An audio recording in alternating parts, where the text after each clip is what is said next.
Bueno, pues ya estamos grabando. Bueno, hola, ¿qué tal? ¿Cómo estáis? Buenos días. Nada, bienvenidos, bienvenidas a esta sesión que tenemos de la asignatura de didáctica de la geometría. En la clase anterior estuvimos viendo el tema de la geometría analítica, estuvimos definiendo, bueno, pues los conceptos más fundamentales sobre qué es la geometría analítica, ¿vale? Estuvimos hablando de los objetos matemáticos que se suelen trabajar en geometría analítica. Os recuerdo que estuvimos hablando del tema de los vectores, de qué definir un vector, de cómo trabajar la suma de vectores y demás, ¿vale? Y nos quedamos justamente en la sección de cónicas, que era una parte de la clase anterior, pero que bueno, que decidimos dejarlo para esta clase porque es una cosa importante y que se suele preguntar bastante. Entonces, sin más dilación, vamos a echar un vistacillo, como siempre hacemos, al calendario, ¿vale? Para ir asentándonos y os tengo que comentar un par de cosillas. Vamos a poner esto en pantalla completa. Ya me acabe de ordenar así. Un segundo. Vale, perfecto. Bueno, hoy vamos por aquí. Vamos por la semana 10 del curso, ¿de acuerdo? Hoy vamos a terminar el tema de geometría analítica, ¿de acuerdo? En el cual, bueno, pues estamos tratando, pues, cómo la enseñanza de la geometría va pasando gradualmente de una geometría como muy visual, que sería la que caracteriza los primeros cursos de primaria, a una geometría más basada en el álgebra. ¿Vale? Más difícil porque ya se aleja de la visualización y requiere pues unas herramientas matemáticas más avanzadas, pero como contrapartida es muchísimo más potente porque nos permite trabajar con problemas que no son vedados en en la visualización, por ejemplo, problemas en geometrías que no son planas, ¿vale? O problemas de geometría de más de tres dimensiones. Evidentemente, imaginarse algo de más de tres dimensiones, bueno, pues no es posible, pero mediante geometría analítica, ¿vale? Pues sí podemos trabajar sin ningún problema en este tipo de geometría, ya que todo se basa en el álgebra, ¿vale? Al final acabamos resumiéndolo todo en sistemas de ecuaciones, ¿de acuerdo? Este sería un poco el esquema que tenemos hoy. No obstante, antes de ponernos a hablar de la geometría analítica y acabar de liquidar lo que nos queda, tenemos que hacer mención a la actividad 3. Déjame un momentín, que me estoy liando yo con tanta pantalla. ¿Vale? Y tenemos que hablar de... Ay, esto no es un segundo, que me estoy liando yo. Vale. Vale. Ahora, tenemos que hablar de la actividad 3, ¿vale? Que es la que nos quedaría. Fijaos que estamos ya casi al final del todo, ¿de acuerdo? Estamos ya semana 10, el curso tiene 14, 15 semanas, nos quedarían 5 semanas por delante, ¿vale? Y esta actividad 3 tenéis de fecha de entrega hasta el día 8 de junio, es decir, tenéis nada, unos 10, 12 días, ¿vale? Para terminar esta actividad. Vamos a echar un vistazo a la actividad 3. A ver de qué va. La actividad 3 ya la estuvimos discutiendo en una clase de refuerzo, si no recuerdo mal, ¿vale? La idea de esta actividad es utilizar GeoGebra para enriquecer una determinada situación de aprendizaje, ¿vale? El objetivo es crear un applet en GeoGebra e integrar esta herramienta en el diseño de una situación de aprendizaje para, evidentemente, la enseñanza de algún concepto geométrico que queréis trabajar, ¿vale? Es muy importante que esta actividad se trabaje en grupo, de forma colaborativa, ¿vale? Y de ahí que tengáis ese foro en el cual pues, os podéis poner de acuerdo para hacer los equipos de trabajo. ¿De acuerdo? Más cosas. El grupo tiene que ser de 5 personas, ¿vale? Y demás. El objetivo sería diseñar un applet en GeoGebra para enseñar algún concepto geométrico, el que queráis, ¿de acuerdo? Y debéis diseñar pues, una situación de aprendizaje para trabajar estos contenidos geométricos que hayáis seleccionado e integrar este applet de GeoGebra. Aquí tenéis un poco la descripción de lo que tenéis que hacer, ¿vale? Y también incluir una reflexión de 10-12 líneas, ¿vale? Sobre el uso de la tecnología en la enseñanza de la geometría, ¿vale? Aportando vuestra opinión, ¿de acuerdo? Más cosas. La entrega de la actividad es individual. Aquí no os liéis, por favor, ¿eh? No vale con que uno me suba la actividad y ponga los nombres de los demás participantes. Los tenéis que subir todos los miembros del grupo en la actividad, ¿vale? De la misma forma, debéis incluir todos los miembros del grupo, ¿vale? El Applet de GeoGebra. Es muy importante para hacerme a mí la vida más sencilla, ¿vale? Que dejéis bien claro, ¿vale? Dejad bien claro los miembros del grupo, ¿ok? Que quede bien claro quién habéis trabajado en en la actividad, ¿vale? Aparte, bueno, aquí lo pone, ¿vale? Recuerda poner en el documento grupal los nombres de todos los miembros del equipo, ¿vale? Aparte del diseño de la situación de aprendizaje y de la aprendizaje de GeoGebra, bueno, pues también debéis mandar esta tabla de coevaluación del trabajo, ¿vale? Tenéis aquí abajo, ¿de acuerdo? Sobre si todos los miembros han participado y demás, ¿vale? Esto sería algo individual, ¿vale? Esto lo tenéis que rellenar de manera individual, cada uno de vosotros, ¿vale? Sobre la extensión, si son 4 o 5 páginas, no pasa nada, ¿vale? Tampoco prestéis mucha atención a esto de las 3 páginas y también sobre el interlineado y demás, si queréis cambiar el formato porque veis que os queda mejor, ¿vale? O porque no. Este formato no se ajusta bien a las necesidades que tenéis para el desarrollo de la actividad, a mí no me importa que lo cambiéis. ¿De acuerdo? Bueno, este sería un poco la actividad que tenéis que realizar. ¿Hasta cuándo tenéis para realizar la actividad? Bueno, pues tenéis hasta, vamos a mirarlo aquí en el calendario, hasta el día 8 de junio. ¿De acuerdo? Es decir, en 26.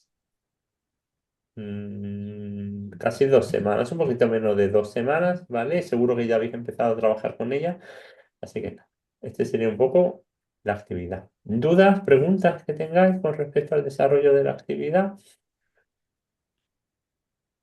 ¿Todo bien? ¿Todo en orden? Vale. Bueno, pues esto lo damos por liquidado, esto de la actividad. Otra cosa que os quería comentar, ¿vale?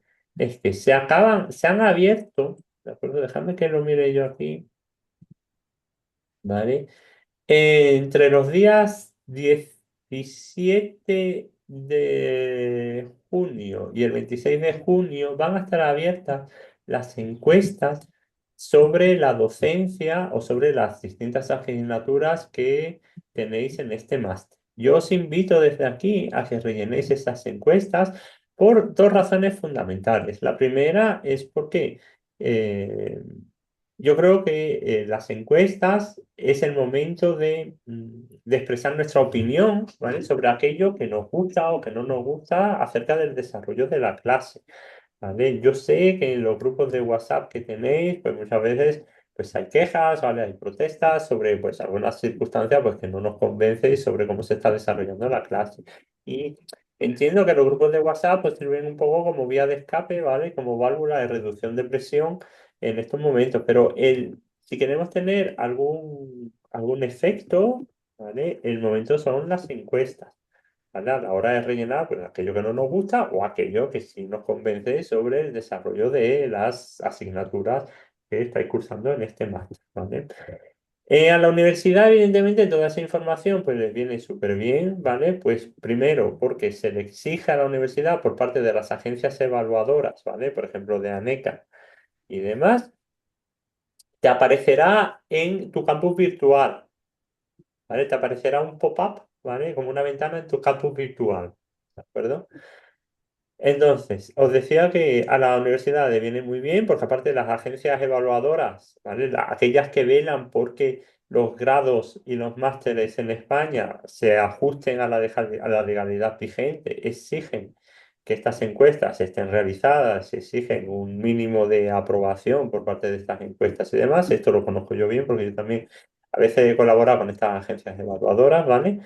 Entonces, claro, la universidad tiene que tener un feedback por parte de los estudiantes sobre cómo se está desarrollando pues, la docencia en los másteres. Aparte de este carácter más, digamos, institucional con respecto a las agencias evaluadoras, también de cara a la organización del máster, ¿vale? De cara a la organización de la asignatura, pues es muy interesante tener este feedback por parte de los estudiantes, ¿vale? Este feedback, digamos, oficial por parte de los estudiantes, pues para cambiar aquello que no está funcionando o para insistir en aquellos puntos que sí funcionan y que hacen que, bueno, que la docencia pues sea agradable, ¿vale? Aparte del trabajo que estamos desarrollando, ¿vale? De los estudios que estamos desarrollando, pero todo se desarrolle pues con la mejor de las formas.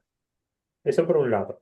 Por otro lado, a mí personalmente, pues también me sirven de mucho estas encuestas y yo las tengo muy en cuenta porque yo intento, ¿vale? Pues plantear las clases de la mejor forma posible, haciendo, bueno, pues que la docencia pues sea lo más entretenida posible, lo más atractiva, ¿vale? Y que bueno, aunque estemos aprendiendo, eso no significa que tengamos que pasar un rato muy aburrido, sino que sea la cosa lo más dinámica, ¿vale? Posible en la asignatura. Ahora bien, esa es mi intención, que yo consiga aquello que me propongo es otra cosa.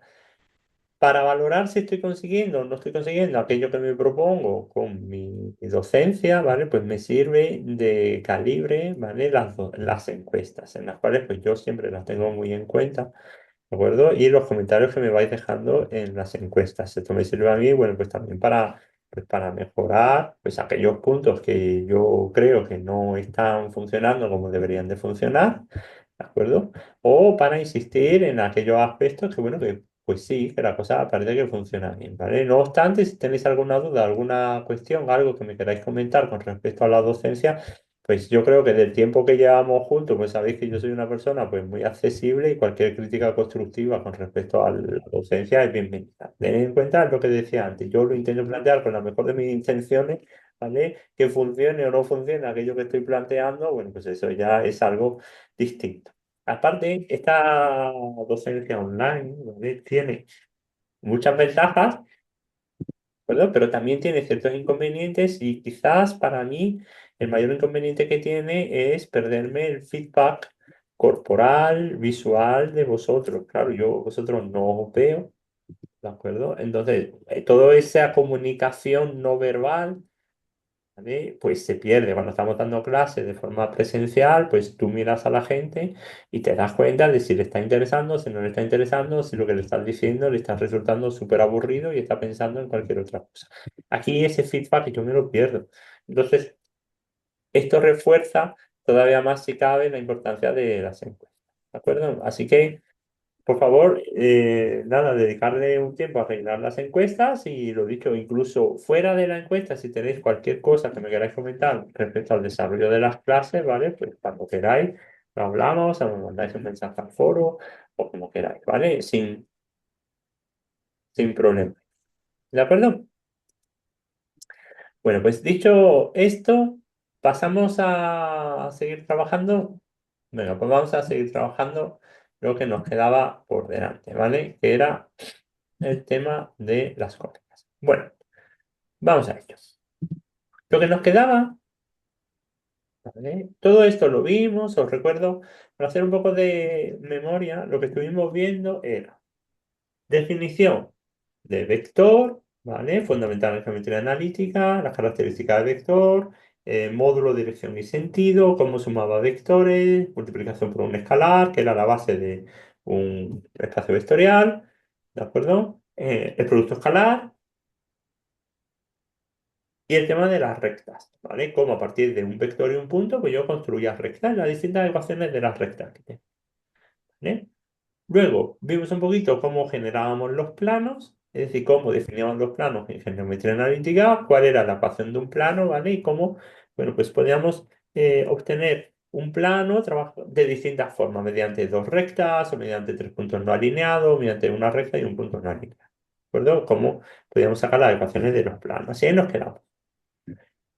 Nos quedamos ahí porque el siguiente concepto que hay que tratar en este tema de geometría analítica es el concepto de las cónicas, ¿vale? Y este concepto de cónicas tiene mucha importancia y esto ya os avisé en el tema anterior y os vuelvo a avisar, esto se suele preguntar, ¿vale? Esto es uno de estos temas que se suele preguntar, hoy te toca explicar cónicas, ¿cómo lo explicarías? Sí, ¿vale? Entonces, prefería dejarlo un poquito para la sesión de hoy, ¿vale? Para poder dedicar como más atención al tema de las cónicas. Vamos a verlo detenidamente, ¿vale? Para no liarnos en qué es una cónica y los tipos de cónicas que tenemos. ¿Eh? Las cónicas son las curvas que yo obtengo al cortar un cono de doble hoja. Esto es un cono de doble hoja, ¿vale? Es decir, son dos conos que comparten el vértice, ¿de acuerdo? Con un plano. Esos son lo que se llaman las curvas cónicas. Tengo dos tipos de cónicas.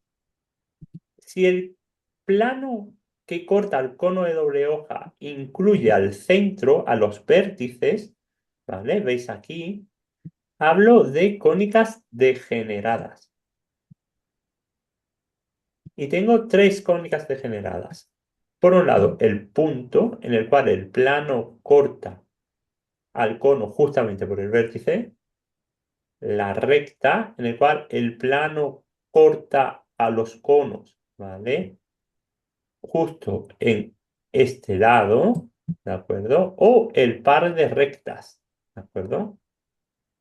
Que tengo aquí. Estas son las cónicas degeneradas. Por otro lado, si el plano de corte no incluye a los vértices, obtengo lo que se denominan las cónicas no degeneradas. ¿Acuerdo? Y tengo cuatro cónicas no degeneradas, dependiendo de cómo sea el corte del plano con este cono de doble O. Si el plano de corte es paralelo a las fases del cono, obtengo el círculo. ¿Vale? Fijaos aquí que el plano, ¿veis la mano? Sí. Es paralelo a la base. Obtengo aquí el círculo. Si el plano de corte es en diagonal con la base, ¿vale? Pero es por el lado, no incluye la base. Veis que aquí el plano de corte pasa por el lado del cono, va de lado a lado del cono sin incluir la base, ¿de acuerdo? Obtengo lo que se llama la elipse. Si el plano de corte corta un lado del cono, pero también la base, obtengo la parábola. Y si el plano de corte es totalmente perpendicular a las bases, ¿vale? Recordad que este plano no está pasando por el centro, porque si pasaba por el centro tendría un par de rectas. En este caso obtengo la hipérbola, ¿vale? Que son dos hipérbolas, ¿vale? ¿De acuerdo? Y esto es lo que se llaman las cónicas degeneradas y la cónica no degenerada. Vamos a ver un poquito más en detalle cada una de las cónicas, ¿vale? Por un lado tengo la circunferencia. La circunferencia la podemos definir como el conjunto de puntos que están a una distancia constante de un punto fijo. ¿Vale? El centro, es decir, la circunferencia, esta distancia de aquí es constante. ¿Vale? Evidentemente es el radio de la circunferencia. ¿Vale? El círculo es el interior de la circunferencia, ¿vale? El círculo es como el relleno de la circunferencia. Tener mucho cuidado y hacer mucho énfasis en la diferencia entre circunferencia y círculo, ¿eh? Que son dos cosas distintas. ¿Cómo es la ecuación de una circunferencia? Bueno, pues si el punto central tiene por coordenadas C1, C2, la ecuación de una circunferencia es esta de aquí. X menos C1 al cuadrado y más Y menos C2 al cuadrado igual a R al cuadrado, ¿vale? Que esto lo que me dice es que la distancia, bueno, he puesto yo aquí R mayúscula y aquí tiene R minúscula, vamos a poner aquí R minúscula, ¿vale? Para el radio permanece, ¿de acuerdo? Y esta sería una circunferencia. Más, la parábola. La parábola es la colección de los puntos del plano que están a la misma distancia de un punto fijo llamada foco, ¿vale? Este sería el foco, ¿vale? Y de una recta llamada directriz, ¿de acuerdo? Y esto sería lo que denominamos por parábola, ¿vale? Déjame ver si tengo aquí una imagen de una parábola donde se vea esto un poquito mejor. Un segundo.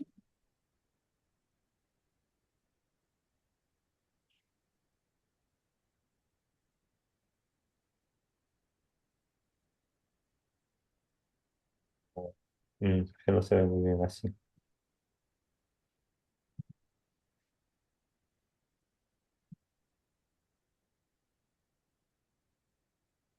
Bueno, por ejemplo, esta sería algo así, ¿vale?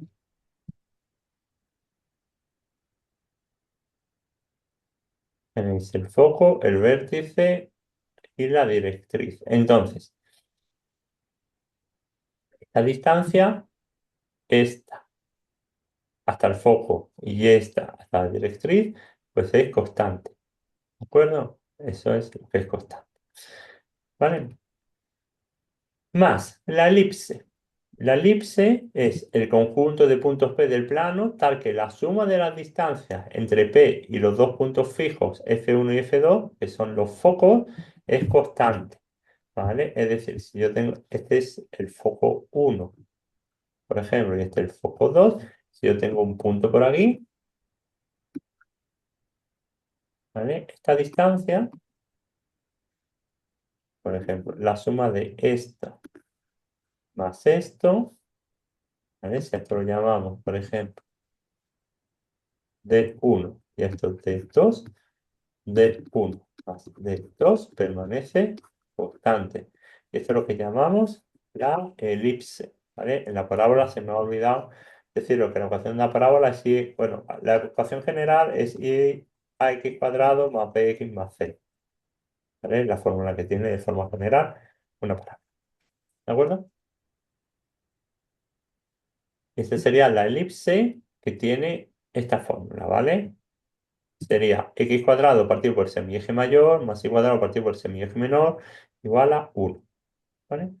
Y por último tendríamos la hipérbola, ¿de acuerdo? Donde la hipérbola es el conjunto de puntos tales que la diferencia de sus distancias a dos puntos fijos llamados focos es constante, ¿vale? Si aquí era la suma de sus distancias a los focos era constante, aquí es la diferencia es constante, ¿vale? Y aquí tenemos las dos ramas de la hipérbola, ¿de acuerdo? Y esta sería una ecuación de la hipérbola.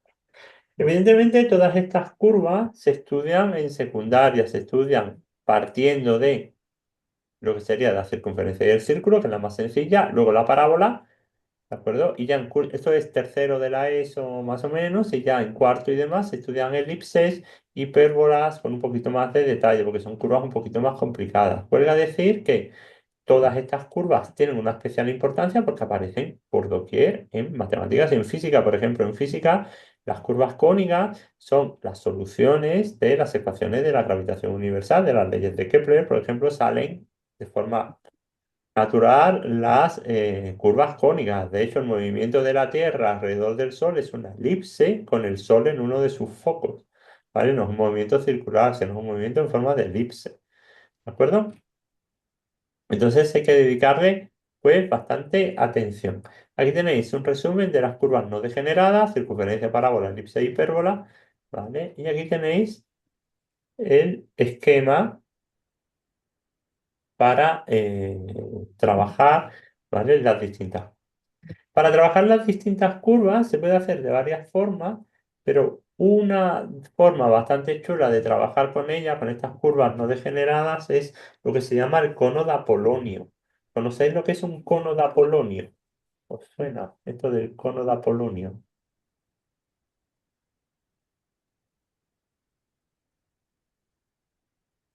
¿Os suena esto del cono de Apolonio?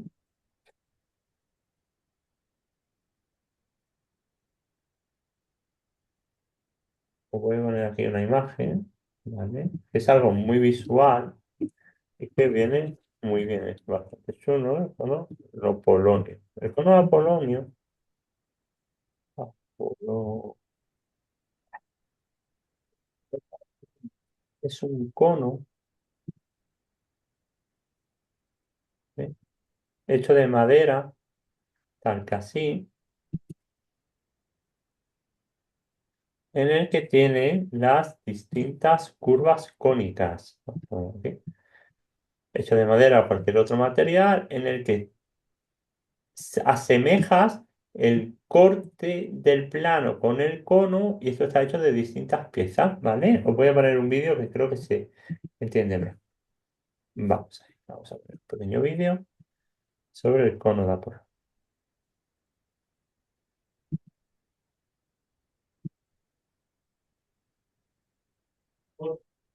Sobre-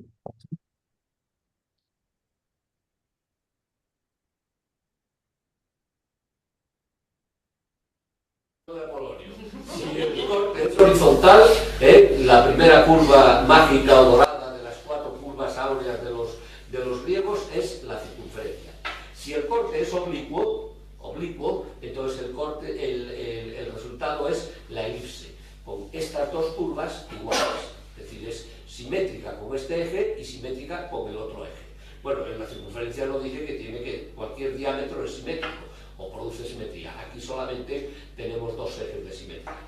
Y ahora quedan otros dos cortes. El primer corte se lo daba a Apolonio en vertical, según el eje, y es este de aquí. Sacamos la vertical, sacamos, y aparece otra curva, y aquí me vais a perdonar, pero siempre me olvido si esta es la parábola y la que viene después es la hipérbola o al revés. Pero es exactamente igual, porque son muy parecidas. Pero básicamente esto es el faro de un coche, por ejemplo, para alumbrar. Faro era lo de la luz del coche, para alumbrar. Puede ser, bueno, puede ser muchas cosas, como lo iremos viendo. Puede ser la parte de arriba del avispero, dependiendo si el cono no está tan afilado, entonces esta curva sería un poquitín más redondina y ya tenemos el avispero. Pero todavía falta otro corte, y es el corte inclinado pero paralelo a la generatriz. La generatriz es esta línea, lo que genera el cono, si gira. Entonces, con este corte paralelo a esta línea, ¿lo veis? Entonces sale esta otra que es la hipérbola, ¿no? O hipérbole, le llaman de las dos maneras, pero creo que matemáticamente es hipérbola. Y lo de hipérbole me parece que es para literatura, ¿no? Para literatura también. Es que estos matemáticos a veces lo cambian, seguro. Es muy parecida a la otra. Fijaros que tanto la parábola como la hipérbola, las dos solo tienen un eje de simetría. Un eje que no hace falta ni que los dos en horizontal. Pero sin embargo, antes veíamos en algunas de las piezas como, si os dejo esto así, es una curva muy característica, que es una curva que se va cerrando como una curva de la carretera poco a poco. Si esta misma curva que os dejo ver ahí arriba la ponemos al revés, es la parte de abajo de un cuenco, la parte interior de un cuenco o la parte exterior. Es decir, parábolas e hipérbolas aparecen continuamente en los cuencos, en todas estas cosas de por aquí, por dentro, por fuera, rotas en un trozo o en otro, aquí, etc. Una cosa que sea solo un casquete esférico quedaría mucho más feo. Quizá de estas cuatro, la circunferencia en el torneado tiene poca importancia, la elipse también, pero estas otras dos, esta y esta, son las que nos aparecerán más. Bueno, por lo tanto, volvemos.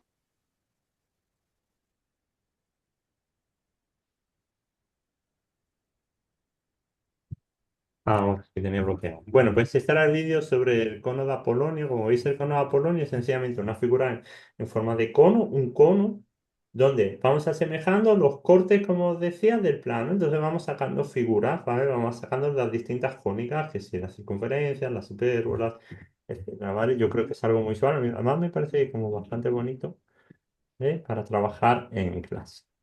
Bueno. Eso es lo que nos quedó del tema anterior, ¿vale? Vamos a afrontar la sesión 10, ¿vale? Vamos a continuar con didáctica, con este tema de didáctica de la geometría y lo que vamos a afrontar ahora es cómo diseñar y evaluar materiales para enseñanza de la geometría analítica, que ese sería un poco el problema sobre el que vamos a pivotar y concretamente, un momentín, que pongo yo aquí el chat, así.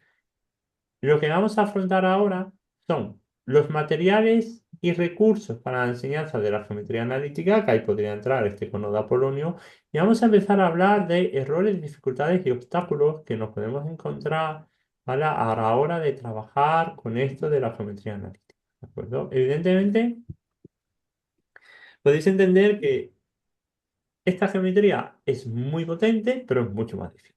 Entonces ahí vamos a empezar a jugar con, o vamos a empezar a tener ciertos problemas que quizás antes no teníamos. Porque a la hora de trabajar con álgebra, yo empiezo a introducir el cálculo simbólico. Entonces el uso del símbolo como elemento de trabajo en el día a día, en esta parte de la asignatura de matemáticas, pues hace que las cosas, por ejemplo, se compliquen. Vamos a ir viéndolo poquito a poco. Entonces lo que vamos a hablar es de errores, dificultades y obstáculos en la geometría analítica. Este punto, de hecho, lo he metido como aquí, ¿vale? Y vamos a hablar luego al final de materiales y recursos, pues para la enseñanza de la geometría analítica, ¿vale? Lo primero de todo, situarnos. Como os decía, la geometría analítica ya no es solo visualización, sino que nos exige la coordinación entre hacer representaciones gráficas, hacer representaciones algebraicas, hacer representaciones geométricas, porque, por ejemplo, de una función, ¿vale? Yo hablábamos en la clase anterior de cuando yo tengo una curva, por ejemplo, x cuadrado más y cuadrado igual a 1, que esto es una circunferencia, ¿vale? Yo de aquí puedo sacar la representación gráfica, ¿vale? Puedo sacar una tabla de valores, ¿vale? De esta representación. Entonces, tengo como distintas representaciones, ¿vale? Del mismo objeto matemático con el que estoy trabajando, ¿vale? Y entonces, yo tengo que ser capaz de integrar estas distintas representaciones y de darme cuenta de que lo único que estoy haciendo es mirando el mismo objeto matemático, el mismo concepto desde puntos de vista distintos. Esto, evidentemente, a nosotros que hemos visto esto como 1000 veces, no es muy sencillo, pero nos tenemos que poner en la piel de los estudiantes cuando esto lo afrontan por primera vez. Y esto no podemos negar que presenta pues ciertos desafíos cognitivos, que son complejos. Es decir, esto no es una tarea sencilla, ¿de acuerdo? Concretamente, los problemas de aprendizaje de esta geometría los podemos separar en 5 grandes conjuntos, ¿vale? En 5 grandes ítems. Por un lado, podemos tener problemas de traducción, ¿vale? Estos problemas son bastante habituales, ya no solo en esta parte de la geometría analítica, sino en toda la matemática, ¿vale? Y es, en matemática yo trabajo con un lenguaje propio, que es el lenguaje matemático. Entonces, cuando leo un problema o estoy acometiendo una tarea que habitualmente está descrita en lenguaje normal, en lenguaje de la calle, yo tengo que hacer una traducción al lenguaje matemático y viceversa. Muchas veces también me toca pasar del lenguaje matemático al lenguaje de la calle. Entonces, en esos procesos de traducción de uno a otro, ¿vale? Pues se presentan muchas dificultades, porque no es algo que sea como sencillo. Al fin y al cabo estamos aprendiendo otra lengua, ¿vale? Otro lenguaje en el cual pues, nos tenemos que habituar, ¿vale? Tanto es así, ¿vale? Que uno de los grandes problemas que también podemos tener es que en el lenguaje verbal, ¿vale? Yo tengo problemas de comprensión lectora. Esto, cuando yo enseño matemáticas, esto lo repito miles de veces. Y es que las matemáticas están muy unidas con la comprensión lectora. Porque fijaos el proceso, ¿eh? Yo tengo que leer algo en lenguaje de la calle y lo tengo que traducir al lenguaje matemático, ¿vale? Si yo no entiendo bien lo que me están diciendo en lenguaje de la calle, por ejemplo, yo tengo un déficit de comprensión lectora, pues evidentemente ese proceso de traducción al lenguaje matemático, pues va a ser muy dificultoso, porque es que yo ya ni siquiera me estoy enterando de lo que me están diciendo en lenguaje de la calle. Entonces, aquí tenemos uno de los grandes caballos de batalla del trabajo en geometría analítica, pero no solo en geometría analítica, esto es extensible a todas las matemáticas, ¿eh? Más cosas. Problemas en los procesos de integración. Esto también es un clásico y es tener la capacidad de distinguir entre información que es relevante y la que no es relevante. Por ejemplo, todos sabemos que uno de los aspectos que mide la dificultad de un problema es la extensión del enunciado. Si yo pongo un problema con un enunciado enorme, donde haya partes que no dan información, eso suele hacer que el problema sea más difícil para los estudiantes. ¿Por qué? Porque no tienen esta capacidad de distinguir entre lo que es relevante y lo que no es relevante. ¿De acuerdo? Más cosas. Problemas en los procesos de planificación. desconocen procedimientos, estrategias necesarias y mecanizan soluciones. Esto, que lo hemos hablado muchas veces en clase, esto es un gran error. No podemos mecanizar soluciones. ¿Por qué? Porque lo único que me aprendo es una receta. Yo no me estoy aprendiendo cómo es el trabajo verdadero con los conceptos que tengo que afrontar, ¿vale? Más, problemas con la realización de operaciones. Aquí en geometría analítica tengo que hacer muchas operaciones. Si yo tengo un déficit en la realización de operaciones, por ejemplo, yo no me ha quedado claro la jerarquía de las operaciones o cómo se trabaja con números racionales y lo que es automatizado, pues ciertas operaciones, pues aquí esto me va a dar la cara, evidentemente, porque va a ser un hándicap que yo tenga a la hora de trabajar. Y por último, dificultad en los procesos de revisión y control, ¿vale? ¿Qué suele ser esto? Habitualmente los estudiantes cuando acaban un problema y obtienen un resultado, ¿vale? Pues se quedan ahí, sin más. No hacen este proceso de revisión de ver si el resultado es plausible o no, es decir, si el resultado que han obtenido pues tiene o no tiene sentido. Este proceso es fundamental ya no solo para comprobar que los resultados de los problemas que obtenemos pues pueden ser una respuesta aceptable al enunciado del problema, sino también para afianzar los conocimientos que tenemos, ¿vale? Entonces, aquí también suelen fallar, ¿vale? Aquí os dejo en modo texto, bueno, pues todo esto que os he comentado, ¿no? Problemas de traducción, problemas de integración, problemas de planificación, ¿eh?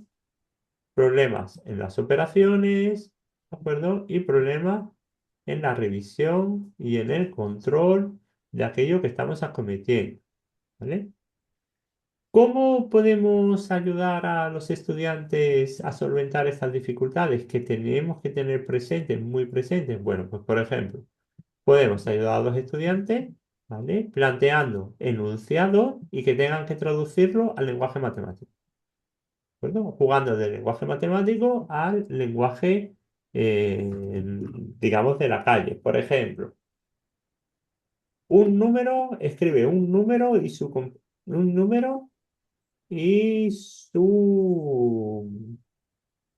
consecutivo. Por ejemplo, el tipo de ejercicios de estos, ¿no?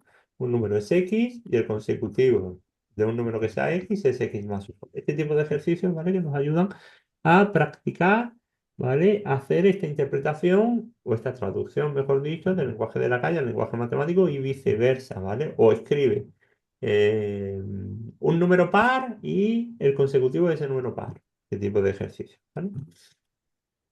¿Qué más? Trabajar, por supuesto, los algoritmos matemáticos, es decir, todos estos cálculos que tenemos que realizar, ¿vale? Practicar el cálculo mental, muy importante porque aquí suelen cometer muchos errores. Repasar la jerarquía de las operaciones. Aquí se suelen confundir mucho porque suelen hacer las operaciones en el orden que quieran, ¿vale? Y no respetan esta jerarquía de las operaciones, ¿vale? Ya sabéis que cuando yo tengo que realizar las operaciones, primero hago los paréntesis, bueno, exponenciales y demás, paréntesis, multiplicaciones y divisiones, sumas, restas, esta jerarquía, ¿vale? Que vamos, ¿de acuerdo? Aquí tenéis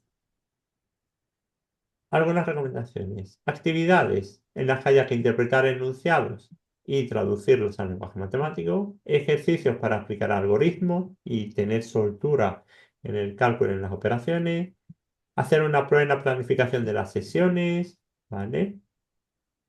Progresiva, cíclica y activa. Esto de cíclica a mí me parece especialmente relevante porque destaca el carácter constructivo, ¿vale? Que siempre hemos dicho que tienen las bases, ¿vale? De siempre vamos construyendo sobre aquello que sabemos, aquello que ya hemos visto. Entonces, en matemáticas muchas veces se avanza, se vuelve atrás, se construye un poquito más, ¿vale? Entonces siempre vamos como volviendo atrás, ¿no? Haciendo como estos ciclos, ¿vale? Como estos giros en el contenido, pero a la hora de dar ese pasito para atrás, para dar dos pasitos para adelante, incorporamos algo nuevo, ¿vale?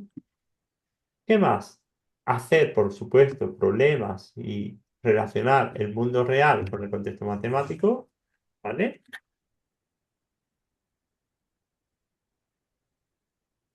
Es decir, trabajar desde lo tangible, ¿vale? Desde aquello que podemos tocar, sacar las matemáticas de las pizarras, como hemos dicho muchas veces, ¿eh?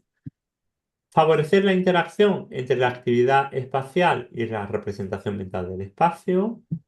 Presentar la geometría de forma gradual y progresiva. ¿Eh? Por ejemplo, ir en rampa, ir siempre destacando aquellos aspectos fundamentales. Yo aquí, ya sabéis, soy muy partidario de hacer mucho énfasis en los conceptos fundamentales, como hemos hecho nosotros en clase, el concepto fundamental de geometría analítica, concepto de vector, módulo, dirección, sentido, suma de vectores, multiplicación por escalar, eh, producto escalar, y a partir de ahí construir, pero teniendo la base bien asentada. La razón de esto, os lo he contado muchas veces, es porque en el momento que yo tenga una duda, yo necesito un asidero. Necesito poder agarrarme a algo. Y a lo único que me puedo agarrar es a la definición primigenia de los conceptos matemáticos con los que estoy trabajando. Si yo tengo el concepto matemático cristalino, ¿vale? En el momento que yo dude, siempre puedo volver atrás y agarrarme a ese concepto matemático, a esa definición, por ejemplo, de sentido de un vector o de módulo de un vector. ¿De acuerdo?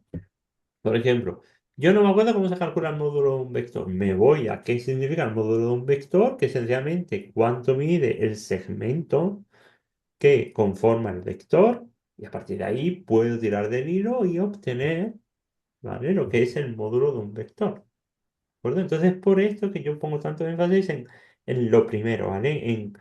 En estos primeros cimientos, ¿vale? Del conocimiento, para tener una base muy sólida a la cual yo siempre pueda volver. ¿De acuerdo? Y también, y como no podía ser de otra forma, pues intentar llevar a cabo, bueno, pues, o implementar en clase metodologías, ¿vale? Que promuevan el descubrimiento activo, ¿vale? Y la construcción de inferencias y conjeturas, la producción de relaciones entre distintos bloques de la asignatura y demás. Al fin y al cabo, llevar alguna metodología de corte constructivista en la cual pongamos a los estudiantes pues en el centro de la clase y nosotros, ya sabéis, esto lo sabéis vosotros mejor que yo, demos un pasito al lado, ¿vale? Y nos convirtamos en guías de la sesión. Este pasito al lado no significa que perdamos nuestra importancia, ¿no? Ni mucho menos, ¿vale? Sino somos igualmente importantes, pero la clase debe pivotar sobre el estudiante y no tanto sobre el docente. ¿De acuerdo? Aquí tenéis, pues, un pequeño resumen, ¿eh? Sobre las recomendaciones didácticas que podemos seguir en geometría analítica, que si me apuráis, ¿vale? Yo diría que estos son casi generales a cualquier aspecto de las matemáticas, ¿vale? Con algún cambio, con alguna adaptación, yo creo que los podríamos extender a cualquier aspecto de la, ¿vale? Más aspectos que deberíamos tener en cuenta, ¿vale? Esas serían, digamos, las dificultades a las cuales pues nos vamos a enfrentar en nuestra práctica diaria, ¿vale? Algunas veces algunos estudiantes van a tener más acentuada una dificultad que otra, pero bueno, en general no vamos a encontrar este tipo de dificultades. Lo siguiente que nos podríamos plantear es cómo afrontarlo. Es decir, tenemos recomendaciones sobre cómo qué podemos hacer, pero tendremos algo como más general, ¿vale? Una estructura de instrucción un poquito más general que nos sirva de soporte a nuestra clase. Pues bueno, existe, ¿vale? Alguna idea sobre esta estructura que os digo, ¿vale? Y aquí os presento una opción, ¿vale? Os presento un esquema de estructura de instrucción en geometría analítica estructurada en tres niveles o dimensiones. Así tendríamos dimensión uno, ¿vale? En el cual tendríamos el análisis de los puntos de partida de la instrucción, contexto, vocabulario, ¿vale? Tened muy en cuenta también que muchas veces los estudiantes se pierden con el vocabulario que estamos utilizando. De ahí la importancia de hacer mucho énfasis en estos conceptos fundamentales, ¿vale? Representación, fenomenología didáctica, matematización progresiva, ¿vale? Partimos de conceptos como más visuales, ¿de acuerdo? Y poquito a poco los vamos matematizando. Bueno, matematizando, ¿de acuerdo? Aspectos del lenguaje, hacer estas traducciones del lenguaje de la calle al lenguaje simbólico, etcétera, ¿vale? Esta sería la primera dimensión, que sería como el primer acercamiento, ¿vale? Que tenemos hacia el contenido. Dimensión 2, que sería explicación del currículum, concreción de los objetivos instructivos, expresivos y evaluación. Y por último, una dimensión 3, que sería el desarrollo del proceso de enseñanza-aprendizaje de la geometría, una estructuración progresiva de la dificultad de las actividades a realizar, ¿vale? Y aquí nos podemos basar, por ejemplo, en los niveles de Van Gile, ¿vale? ¿Tenéis? Que sería un poco el bloque, ¿vale? El esquema, dimensión 1, dimensión 2 y dimensión 3, ¿de acuerdo? Este sería un poco el envoltorio, digamos, sobre el que podemos trabajar, ¿vale? Pero en el día a día, ¿cómo lo hacemos? ¿Vale? Y aquí tenemos dos estrategias o dos corrientes pedagógicas, ¿vale? A este respecto, ¿de acuerdo? En el cual tendríamos una que sería la estructura de laboratorio que se llama, en la cual se pone énfasis en la formación de conceptos, ¿de acuerdo? Se explicita mucho estos conceptos fundamentales sobre los cuales estamos construyendo, ¿vale? Y la otra dimensión o la otra forma de trabajar sería la que se viene a llamar la resolución de problemas, en la cual se pone énfasis en el desarrollo de habilidades y procesos, ¿vale? En el cual se trabaja desde la resolución de problemas. ¿Cuál es la forma correcta de trabajar? Bueno, pues en mi opinión, las dos. Tenemos que trabajar de las dos formas. ¿Vale? Por un lado, esta estructura de laboratorio me da la base sobre la que trabajar, ¿vale? Sobre la que asentarme, este asidero, ¿vale? Este asa en el cual si yo estoy perdido, pues puedo volver siempre a ello. Estos conceptos fundamentales sobre los que yo debo construir mi conocimiento, ¿vale? Entonces, a mí esto me resulta fundamental. Pero por otro lado, ¿vale? No podemos pretender que las matemáticas se conviertan en una asignatura puramente teórica. De hecho, la legislación española deja bien claro que las matemáticas se deben aprender resolviendo problemas, que ya no es solo suficiente con el saber conceptos matemáticos, ideas, definiciones y demás, sino que tenemos que saber qué hacer con eso que hemos aprendido, ¿vale? Tenemos que tener competencia en eso que hemos aprendido, tenemos que saber resolver problemas. Entonces, la resolución de problemas se antoja casi imprescindible para poder asentar los conocimientos e incluso ir un poco más allá. De hecho, las matemáticas, cuando yo doy matemáticas, ¿vale? Que yo suelo estar especializado en dar matemáticas a gente que no le gustan las matemáticas, ¿vale? Porque vienen de carreras donde las matemáticas es un mal trago que hay que pasar, ¿vale? Yo se lo explico muchas veces, las matemáticas se emprenden resolviendo problemas, haciendo problemas. Entonces, lo que solemos hacer es dejar una buena base en la formación de los conceptos, ¿vale? Y a partir de ahí hacer problemas. ¿Que yo tengo una duda con los problemas? Tengo mi concepto bien asentado sobre el que puedo trabajar. ¿De acuerdo? Entonces, la idea sería algo así, ¿vale? Donde la estructura de laboratorio y la resolución de problemas, esta formación de conceptos y la resolución de problemas matemáticos, bueno, pues se unifican, ¿vale? Se complementan a la hora de afrontar la formación en matemáticas.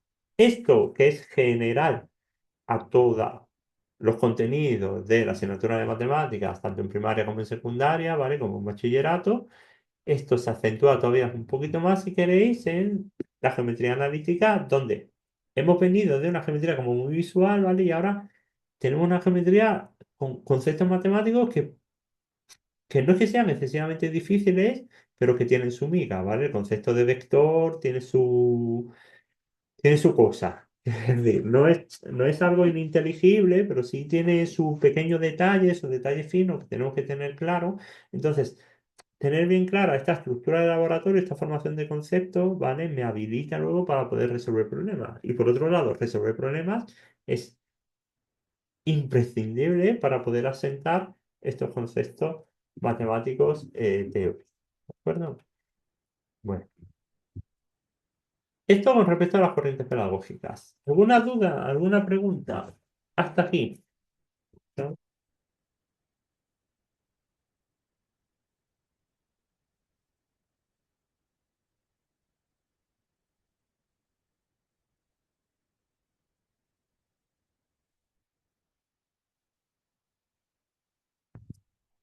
Pues genial. Pues entonces vamos a seguir. Venga. Lo último que nos quedaría sería hablar de los materiales y recursos que podemos utilizar para la enseñanza de la geometría analítica. ¿Vale? Algunas consideraciones generales.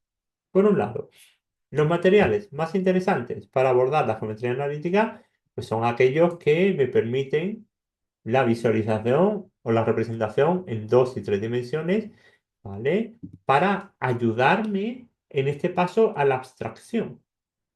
¿Vale? Tened en cuenta que la geometría analítica es de abstracción. Entonces, si yo tengo algo que me ayuda en este paso a abstraerme, ¿vale? Por ejemplo, de una circunferencia, de ver cómo paso en una circunferencia, la ecuación que me describe la circunferencia, ¿vale? Y ese pasito hacia la abstracción, pues me va a ayudar a la mejor comprensión de ideas, ¿vale? Más aspectos. Evidentemente, ¿vale? Estos materiales no sustituyen a la formación matemática. Quiero decir, los materiales son un complemento de la formalización de los conceptos matemáticos que yo tengo que realizar. Porque el último paso que estamos pretendiendo dar es hacia la abstracción matemática de la geometría. ¿Vale? Entonces, son una herramienta más, no un sustituto, ¿vale? Pero lo que sí es cierto es que me ayudan a fijar ideas, ¿vale? Me ayudan a fijar muchas ideas y me ayudan a entender mejor y a organizar mejor, quizás a amueblar mejor, ¿vale? Las distintas ideas que yo puedo haber generado a lo largo de la instrucción, ¿vale? A lo largo de las clases, ¿vale? ¿Qué software informático podemos utilizar? Bueno, pues aquí pues el que queráis, más o menos. GeoGebra es muy potente, ¿vale? Porque permite el trabajo colaborativo, ¿vale? Sin embargo, hay otros programas que también podemos utilizar, como Máxima, Cabri, y si os dais un poquito de maña con esto de programar, podéis utilizar, por ejemplo, MATLAB o incluso, ¿vale? Yo, más que MATLAB, yo cuando he tenido que programar alguna cosa lo he hecho de forma más sencilla con matemática, que es otro programa de esto que va bien, ¿vale? Y es como intuitivo también a la hora de programar, ¿vale? O incluso en Excel si os arregláis, ¿vale? ¿Qué tipo de materiales podemos utilizar? Pues podemos empezar por lo más sencillo, ¿vale? Lo más sencillo sería el plano cartesiano, ¿vale? ¿Cómo podemos generar un plano cartesiano? Pues cuadriculando el suelo. Pimba. Yo cuadriculo el suelo, hago una cuadrícula sobre el suelo del aula, ¿vale? Y aquí tengo un plano cartesiano perfecto en el cual yo puedo, ¿vale? Por ejemplo, representar posiciones, ¿vale? Este sería el eje X, este sería el eje Y, ¿vale? Cuando yo doy una terna, por ejemplo, el 2 1 pues ya puedo 2 1, ¿vale? Representar un punto dentro del plano cartesiano, ¿vale? Hay otro juego. Ay, es que no me acuerdo ahora cómo se llama en vuestro país. ¿Sabéis un juego que se llama Hundir la flota? Puede que se llamara Batalla Naval para vosotros. ¿Os suena esto de Batalla Naval? Que eran unos barquitos con que había dos jugadores y que tenías que ir disparando a ver si acertabas dando puntos. ¿Os suena esto de Batalla Naval o de Hundir la flota?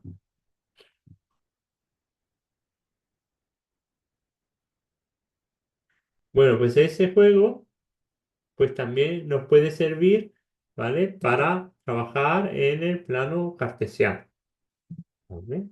Sencillamente, en vez de dividir el suelo, pues también podemos tener esta batalla naval o hundirla, ¿de acuerdo? Herramientas de software que podemos utilizar. Bueno, pues ya sabéis, GeoGebra, Illuminations, Cabri Cloud o esta de Derive o matemática, Excel, un poco el que queráis, ¿vale? ¿Qué podemos hacer? Pues, por ejemplo, este, ¿vale? Podemos encontrar la dirección de un vector con GeoGebra. Dejando a ver si soy capaz de abrir esta dirección, ¿vale? Déjame un momentito, a ver si puedo abrir la dirección y lo vemos, ¿vale?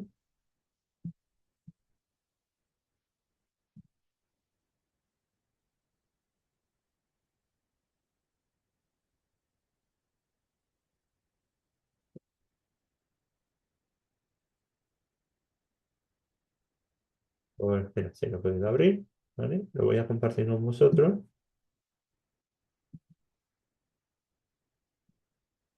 Segundo, que me he perdido de tanta pantalla.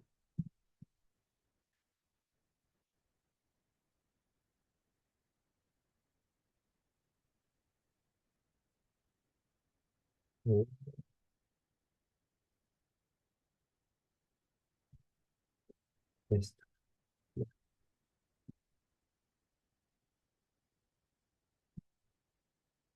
¿Estáis viendo mi pantalla? No.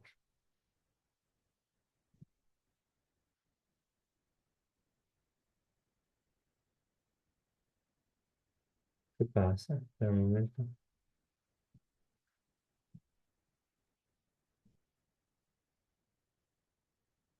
Ay, ¿qué pasa? ¿Estáis viendo algo de mi pantalla ahora?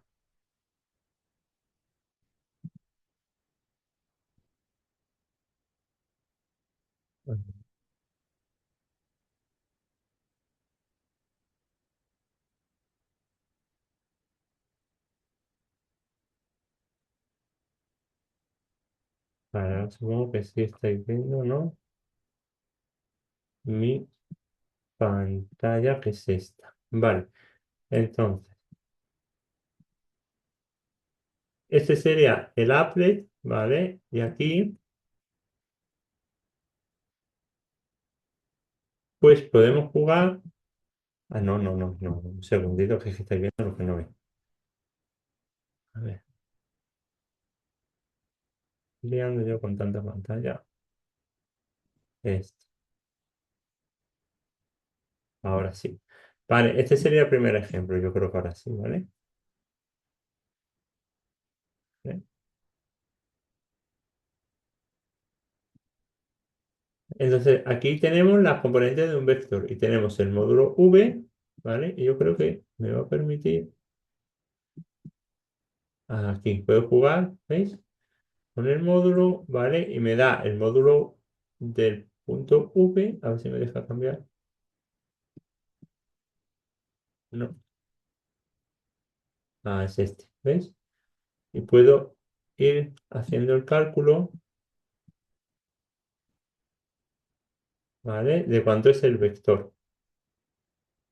¿Veis? Ahí me va cambiando el ángulo y demás. Entonces esto, claro, pues me ayuda mucho a la hora de trabajar y de interiorizar conceptos, porque por ejemplo me da el módulo del vector, ¿vale? Me da el argumento del vector y me da las componentes del vector v en su proyección sobre el eje X y el eje Y, ¿vale? Luego me da aquí la expresión del vector, ¿vale? Esta sería como una posibilidad. Vamos a dejar de compartir. Vamos a volver a compartir. Mi documento es este.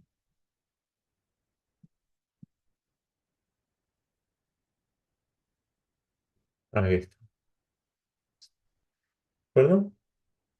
Em, Otra posibilidad, aquí os dejo distintos ejemplos, ¿vale? Por ejemplo, sería un vídeo interactivo para calcular ángulos de cosenos y senos, los ángulos los cosenos directores, ¿vale? De un determinado vector, ¿vale? Por ejemplo, es un vídeo con preguntas que me dicen encontrar los ángulos que forman el vector U, el 2 1 menos 3 con los ejes positivos. Y aquí tenéis nada, como un quiz, ¿no?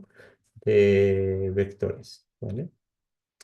Más cosas que podemos hacer, ¿vale? Por ejemplo, aquí tenéis otra actividad 3 también con GeoGebra. Aquí tenéis el applet, ¿vale? En el cual podéis calcular la magnitud, dirección y sentido de un vector con GeoGebra, ¿vale? Tenéis un vector, este rojo de aquí, voy a coger la mano mejor, ¿vale? Tenéis este vector rojo que forma un determinado ángulo con el eje X, ¿vale? Y ahí pues tenéis que calcular módulo, dirección y sentido pues, de ese vector.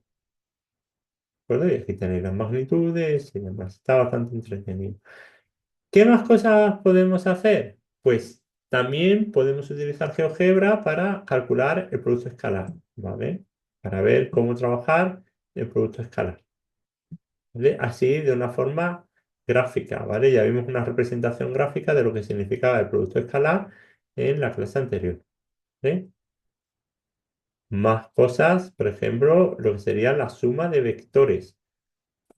Nosotros definimos en la clase anterior, si os acordáis, la suma de vectores como la suma de una componente más otra componente. La componente X la sumo con la componente X, la componente Y la sumo con la componente Y. Pues sin embargo, puedo realizar la suma de vectores mediante el método gráfico que se llama. Vamos a ver si echamos un vistazo a este método gráfico. A ver, este sería el 6.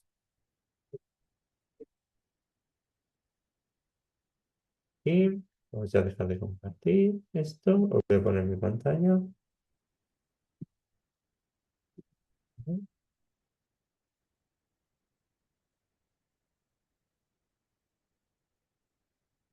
A ver si te aparece. Ahora aparece. ¿Veis? Aquí tenéis dos vectores, ¿vale? Que los puedo unir, por ejemplo, y vamos a ver la suma de vectores mediante el primer método, que sería el método del paralelogramo, ¿vale? O mediante el segundo método, ¿eh? Para trabajar, ¿vale? Podemos incluso, aquí podemos ver los vectores, ¿vale? Y podemos hacer la suma de los dos vectores, así veis cómo se desplaza el vector y luego sumamos, ¿vale? Nos queda algo bastante guay. Si lo pongo, intento poner totalmente perpendiculares,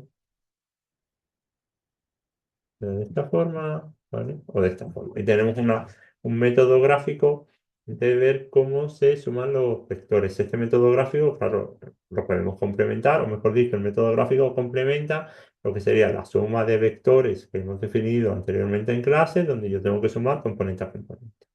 ¿De acuerdo? Tengo que sumar las X con las X y las Y con las Y, como vimos en clase. Vamos a salir de aquí, vamos a volver al documento.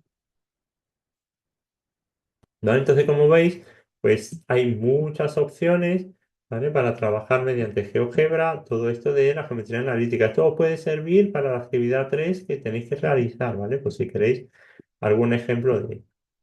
¿Qué más tendríamos? Igual que la suma de vectores, podemos tener una resta de vectores, ¿vale? Podemos trabajar de la misma forma, ¿vale? Combinación de vectores. Aquí os dejo más ejemplos, ¿vale? Coordenadas respecto a una base. Esto también es importante que se visualice bien, ¿vale? Porque esto tiene que ver con, cuando yo tengo una base del espacio vectorial, esto ya es para un curso más avanzado, ¿vale? Cuando ya tengo espacios vectoriales y demás, ¿cómo expreso las coordenadas de un vector en la base canónica o en otra base que yo pueda definir del espacio en el que esté trabajando, ¿vale? ¿Cómo hago ese cambio de coordenadas? Esto es algo que también a los estudiantes pues les suele costar. Esto sí tiene su cierta dificultad de entender, ¿vale? Entonces cualquier apoyo que nos dé mediante, por ejemplo, GeoGebra, pues nos va a venir bien, ¿vale? Producto escalar de dos vectores, ¿vale? Este. Vamos a ver de nuevo, moviendo, tengo dos vectores, yo voy moviendo los puntos A y B y entonces puedo calcular el producto escalar de los dos vectores. Si los dos vectores sabéis que fueran perpendiculares, ¿vale? Pues este sería cero, el producto escalar, ¿vale? la proyección de un vector sobre otro, ¿vale? Que también lo podemos trabajar. O bien el producto vectorial, aunque nosotros no hemos visto el producto vectorial en nuestra clase, ¿vale? Nos hemos quedado solo con el producto escalar, ¿vale? O el triple producto escalar en GeoGebra. Bueno, un poco más, vamos a echar un vistazo a este libro, ¿vale? De GeoGebra, que habla de las posiciones de las rectas, rectas y planos y demás, para que veáis cómo hay un mogollón de material, muchísimo material que podemos utilizar para trabajar. Voy a daros de nuevo acceso a mi pantalla, ¿vale? Y así lo vemos. ¿Vale? Este sería el libro de GeoGebra este que os comento, sobre tengo rectas, ecuación vectorial de una recta, ecuación de una recta, y demás. Vamos a ver, por ejemplo, esta, ¿vale? En la cual yo tengo, por ejemplo, dos puntos, el punto Q y el punto P, ¿vale? Y yo mediante el punto Q y el punto P, pues obtengo una recta, ¿de acuerdo? En este caso es una recta en tres dimensiones. No sé si me deja poner la recta en dos dimensiones. No, pero bueno, vamos a dejar así, ¿vale? Bueno, podría, a ver, más. Bueno, no me sale ponerla a cero, ¿vale? Pero bueno, os hacéis cargo, ¿no? Entonces tengo el punto P y el punto Q, ¿vale? Y a partir de aquí, pues yo genero una recta, ¿vale? Lo puedo hacer también mediante un punto y una dirección, ¿de acuerdo? Tengo el punto P y ahora tengo el vector, ¿vale? ¿Qué me define? Supongo que lo puedo cambiar aquí, efectivamente, puedo aquí cambiar, ¿vale? Por ejemplo, puedo poner aquí 8 4 y me define el vector, ¿vale? Entonces puedo ir jugueteando con esto. Vamos a salir de aquí, vamos a volver un momentito atrás. Aquí tenemos otro ejemplo en tres dimensiones, ¿vale? Donde tengo un punto fijo y un vector director. Y aquí ya saco las ecuaciones paramétricas, ¿vale? O la forma simétrica que se llama. ¿De acuerdo? Con el vector director puedo ir jugueteando, puedo ir cambiando, ¿vale? ¿Vale? Vamos a ver esta de aquí. Vale, yo tengo dos rectas, ¿vale? Y puedo ver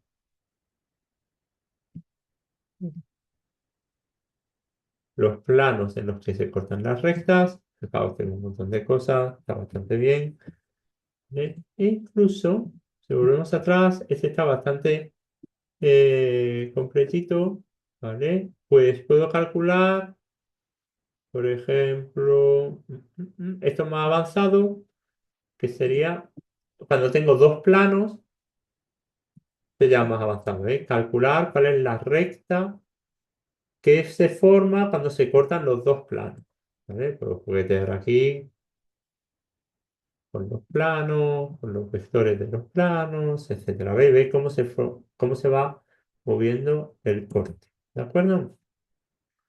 ¿Vale? Entonces, sencillamente por dejaros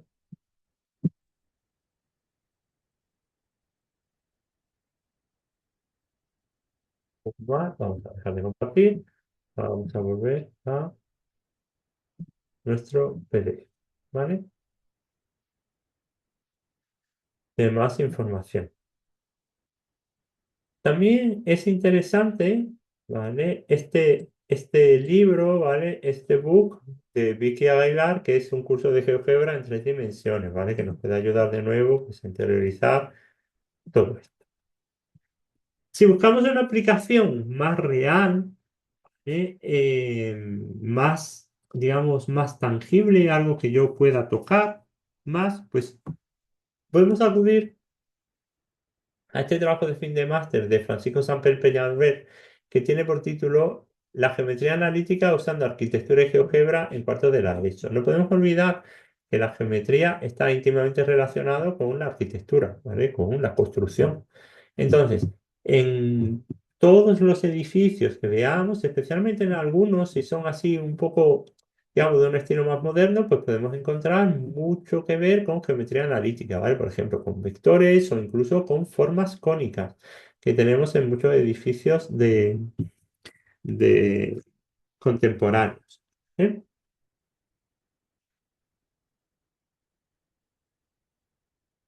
¿Qué más cosas podemos hacer para despertar la curiosidad? Pues, por ejemplo, podemos trabajar también mediante geometría analítica lo que se llama el método de Eratóstenes, aquí falta una S, Eratóstenes, que fue un método que descubrió Eratóstenes para descubrir la circunferencia terrestre. ¿Vale? Em, la historia de Eratóstenes es bastante conocida, ¿vale? Y la idea fue cómo fue de Siena a Alejandría, ¿vale? Para medir la circunferencia terrestre. Os voy a poner un vídeo, dejadme que busque un vídeo, ¿vale? Que esto también os puede servir, pues, para que los estudiantes se motiven con esto de la geometría, ¿vale? Dejadme que busque el vídeo.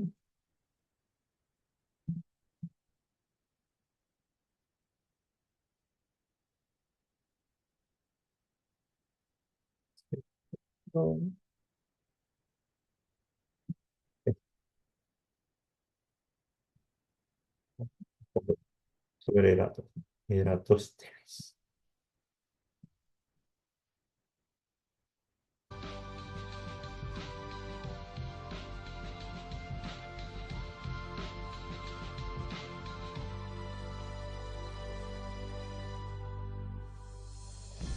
Pero los primeros en saber que vivimos en una orbe redonda fueron los antiguos matemáticos.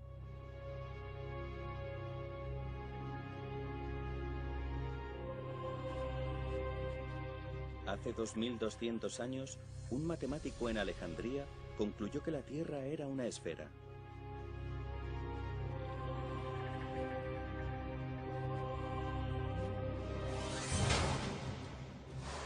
Erastótenes era el supervisor de la Biblioteca de Alejandría, por entonces centro de todo el conocimiento y el saber mundial.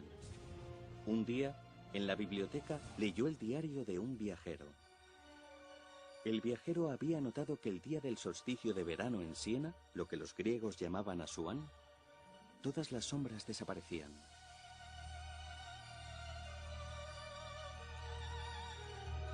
Eso atrajo su atención, porque semejante fenómeno no sucedía en ningún otro lugar que hubiese conocido.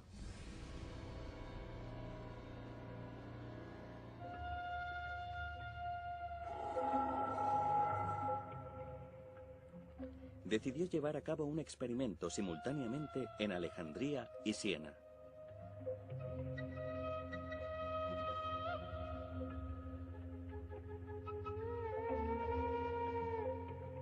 Fue en el día del solsticio de verano, cuando el Sol está en su latitud más septentrional.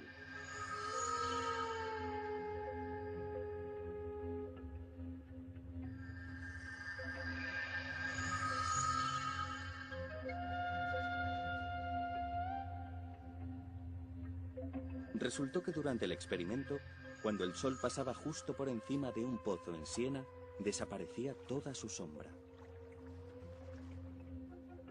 Pero más al norte, en Alejandría, quedaba algo de sombra. A Erastótenes le pareció curioso. ¿Por qué eran diferentes las longitudes de la sombra?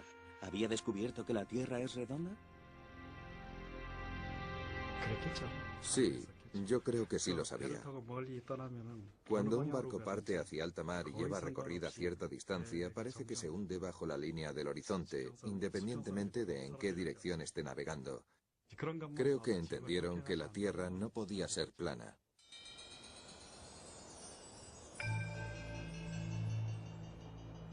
Erastótenes, seguro de que la Tierra era redonda, fue un paso más allá e intentó averiguar la circunferencia del planeta.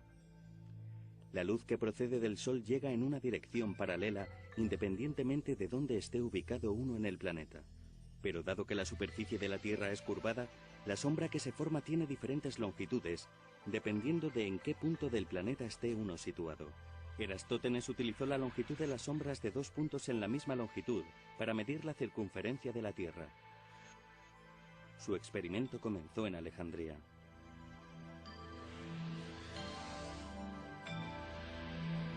Primero colocó una vara levantada en posición perpendicular a la superficie de la Tierra y luego midió el ángulo entre la vara y la línea que pasaba desde la punta superior de la vara al final de la sombra que proyectaba.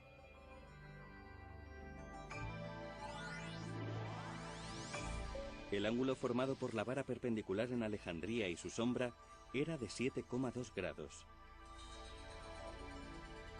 Es decir, una 50ª parte de los 360 grados que forma un círculo completo. Ahora lo único que tenía que hacer para medir la circunferencia de la Tierra era calcular la distancia hasta Siena.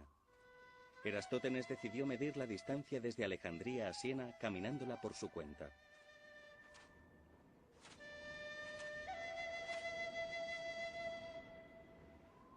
En aquellos días viajar a pie desde Alejandría a Siena era un periplo peligroso.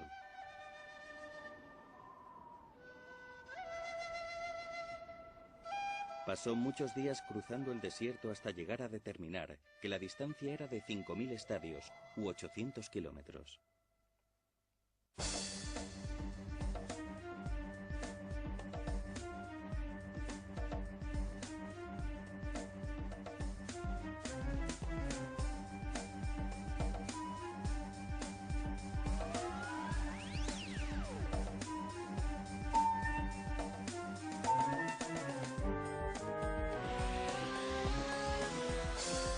...800 kilómetros multiplicados por 50 eran 40.000 kilómetros. Hace 2.200 años, un matemático ya había establecido la circunferencia de la Tierra. La Tierra es esférica. Así que, para medir la circunferencia, tenía que medir los ángulos de puntos situados a lo largo del mismo meridiano. La precisión a la hora de medir la distancia desde Siena a Alejandría era menos exacta que en tiempos modernos. Como medida de longitud, utilizó el estadio, que no es la longitud más rigurosa. No es fácil convertirlo a la métrica moderna. Sí debemos reconocer que para aquellos días, su medición sí fue extremadamente precisa.